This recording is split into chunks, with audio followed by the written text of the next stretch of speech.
I stepped cautiously through the dense underbrush, following the winding path that led deeper into the woods. The air was heavy with an eerie silence, broken only by the rustling of leaves beneath my boots. My heart pounded in my chest, a mix of excitement and trepidation fueling my steps. The rumors of a lost village hidden within these woods had drawn me and my group of adventurous hikers to this remote location. We were a close-knit group of 5, all seeking an adrenaline rush and a taste of the unknown. There was Mark, the fearless leader with an insatiable thirst for adventure. Emma, the skeptic who always managed to find a logical explanation for everything. Sarah, the thrill-seeker who couldn't resist a challenge. James, the quiet observer who kept his thoughts to himself. And then there was me, Alex, the curious wanderer who couldn't resist the allure of a mystery. As we ventured deeper into the woods, the trees grew taller and the sunlight diminished, casting an eerie gloom over our surroundings. The path narrowed, and the air grew colder, sending a shiver down my spine. Suddenly, through a break in the trees, we caught sight of a village nestled in a small clearing. It was a sight straight out of a history book. The village appeared frozen in time, untouched by the passing years. Dilapidated cottages with thatched roofs lined the cobblestone streets, their windows shattered and doors hanging off their hinges. We approached cautiously, our curiosity mingled with a growing sense of unease. As we explored the village, we discovered traces of a dark history. Faded photographs depicted smiling faces that now only lived on the pages. Strange symbols were etched into the walls of abandoned buildings. The lingering scent of burnt offerings wafted through the air.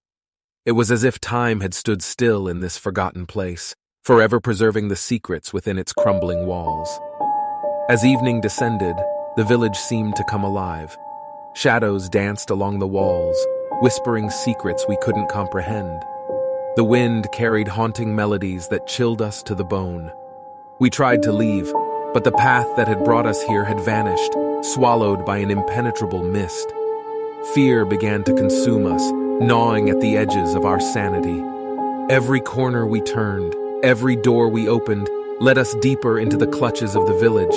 We were trapped, ensnared in its malevolent grasp. Desperation settled over us like a suffocating fog. One by one, we started to lose our grip on reality. Emma, the skeptic, became haunted by apparitions that whispered words only she could hear. Mark, the fearless leader, began to doubt his own instincts, falling prey to an overwhelming sense of dread. Sarah, the thrill-seeker, was plagued by nightmares that refused to release their grip even in waking hours. James, the quiet observer, grew withdrawn, his eyes reflecting a deep terror he couldn't express. And then there was me, Alex, the curious wanderer. I could feel the darkness seeping into my soul, tainting my thoughts with sinister whispers.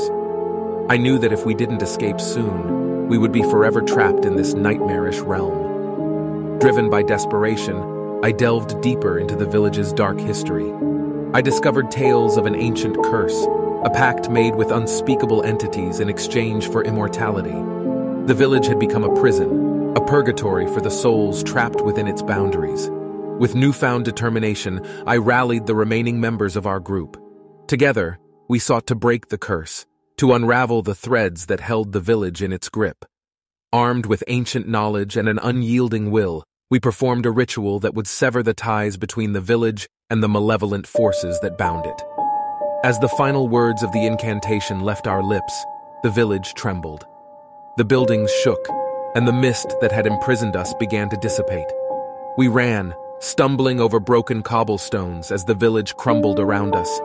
Finally, we burst through the trees, back into the safety of the woods. We collapsed on the ground, gasping for breath, our hearts still pounding with the remnants of fear. The lost village had become a mere memory, fading into the recesses of our minds. But as I glanced back at the woods, I couldn't shake the feeling that the village's darkness still lingered, waiting patiently for another group of unsuspecting hikers to stumble upon its cursed grounds. And I couldn't help but wonder if we had truly escaped its clutches, or if it was merely biding its time, ready to claim more souls in its eternal embrace.